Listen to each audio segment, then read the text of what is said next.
안녕하세요. 땅땅별곡입니다. 부산은 2019년 11월 조정지역 해제가 되자마자 짧은 시간에 급상승을 했는데요. 이때 상승기를 놓치신 분들을 위해서 영상을 준비했습니다. 먼저 투자 세력에 대해 이야기를 해볼게요. 쉽게 말을 하자면 1차 세력, 2차 세력, 3차 세력, 4차 매수인이 있는데요. 신축을 선호하는 대세를 타서 지금까지 오르지 않았고 오를 만한 지역을 선별을 해서 1차 세력들이 미리 신축이나 재개발, 재건축 등을 매수한 후에 그 지역 해당 아파트를 띄우는 강의 또는 SNS를 통해 온라인 등에 소문을 냅니다. 그 뒤 돈을 주고 강의를 들은 사람과 눈치 빠른 투자 세력들이 돈 냄새를 맡고 바로 추격 매수에 나서게 되는데요. 이 세력이 2차 세력들이고요. 이때까지만 해도 매도인들도 잘 몰라요.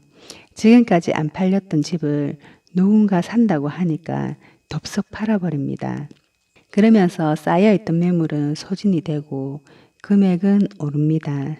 이제 언론이나 신문 등에서 금액이 오르고 있다고 나오면 이때부터 지역 실소유자들이 급하게 3차 추격 매수를 하면서 급등을 하게 됩니다. 그 이후 사야 되나 말아야 되나 고민하다가 고민 끝에 매수하시는 분들이 4차 매수인인데요. 이 4차 매수인들이 최고가를 갱신시키면서 1차 세력, 2차 세력들에게 이득을 안겨주게 됩니다. 그리고 그 강의를 한 사람은 쪽집게 강사 또는 프로 강사로 인정을 받습니다. 모든 강의가 다 그런 것은 아니고요. 간혹 일부 그런 모습을 봤습니다. 그리고 1차 세력은 못 되더라도 2차 세력만 돼도 이득은 많이 볼 수가 있어요. 아주 장기로 보면은 3차 세력도 이득은 봅니다. 그런데 문제는 부동산 흐름에 눈이 밝지 않은 뒤늦은 수요자들, 4차 매수인이 항상 바가지를 쓰게 되는 것이죠.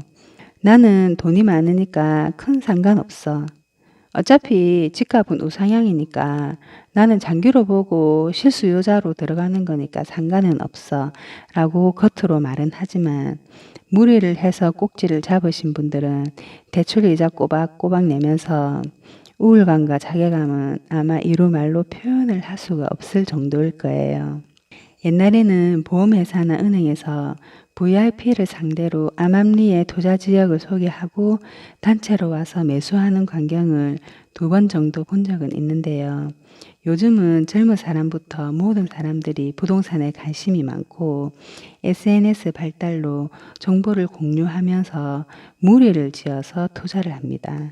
무리를 지어서 투자를 해야 빨리 급등하는 효과가 있거든요. 지금 또 안 오른 지역을 찾아다니면서 투자 세력들은 끊임없이 움직이고 있습니다. 2번째, 과연 신축만 올랐는가를 보면 부산이 조정지역 해제 직후 신축과 재개발, 재건축이 급등하긴 했어요. 그런데 자세히 보시면 입지 좋은 구축도 많이 올랐어요.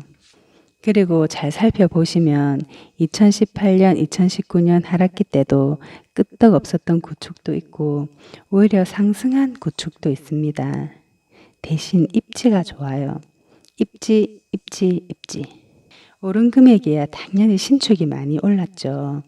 그런데 투자 금액 대비를 해보면 입지 좋은 구축도 상승률이나 수익률이 신축에 비해 나쁘지는 않다는 거죠.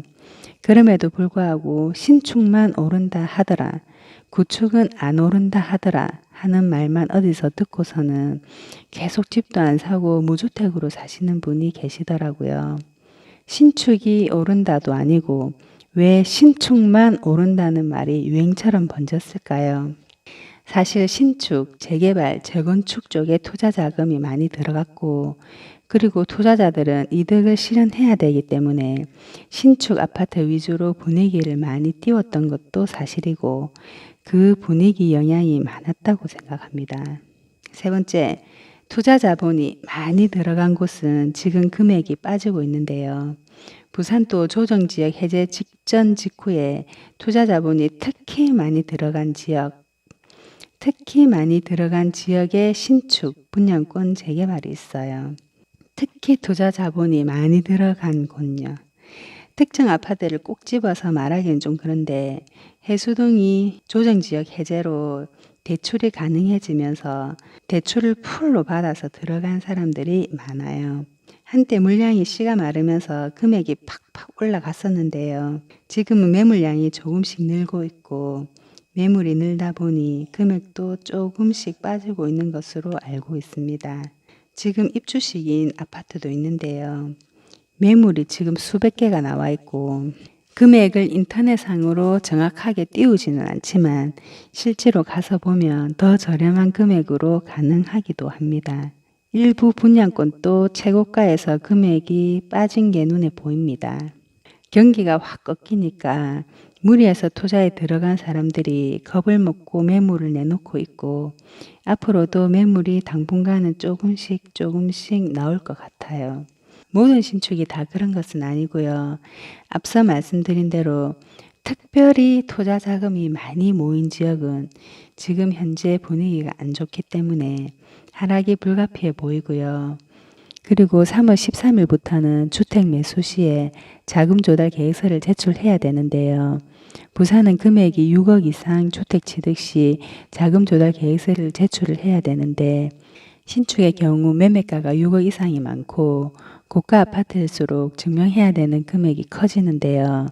사실 털어서 먼지 안 나는 사람이 없다고 먼지까지 털리면서 집을 사고 싶은 사람은 없잖아요. 그래서 고가주택 수요도 줄어들 수밖에 없을 것 같아요. 끝으로 신축이 금액이 얼마까지 빠질지는 모르겠는데요. 신축이 빠지면 사실 구축도 금액이 빠질 수밖에 없어요. 그러다가 금액이 회복이 되면 당연히 신축이든 구축이든 금액이 회복이 되겠죠. 요즘은 네이버 들어가 보면 매물 개수, 매물 금액 다 나오고 또 요즘은 실가 신고도 한 달 이내 해야 되니까 매물이 늘고 있네? 매물이 줄고 있네? 금액이 오르고 있네? 금액이 내리고 있네? 파악하기가 얼마나 좋습니까? 그래서 제가 드리고 싶은 말씀은 위기가 누구에게는 기회가 될 수 있듯이 혹시 무주택이신 분들은 항상 부동산 추세를 지켜보고 계시다가 회복세가 보이면 신축이든 구축이든 하나 마련하시면 좋은 결과가 있을 거예요.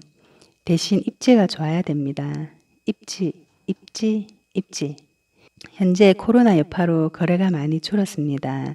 우리나라만 그런 게 아니라 전 세계적으로 코로나 여파 및 외국인 주식 매도 폭탄으로 증시 폭락까지 세계 경제가 휘청휘청하고 있는데요. 갑자기 열병이 돌 거라고 누가 상상이나 했겠습니까? 사람의 일은 한 치 앞을 내다볼 수 없다더니 정말 실감하고 있습니다. 저도 이 여파가 언제까지 갈지는 모르겠어요. 혹시 중간에 분위기가 변동이 되거나 하면 또 영상을 올리도록 하겠습니다. 끝까지 봐주셔서 감사합니다.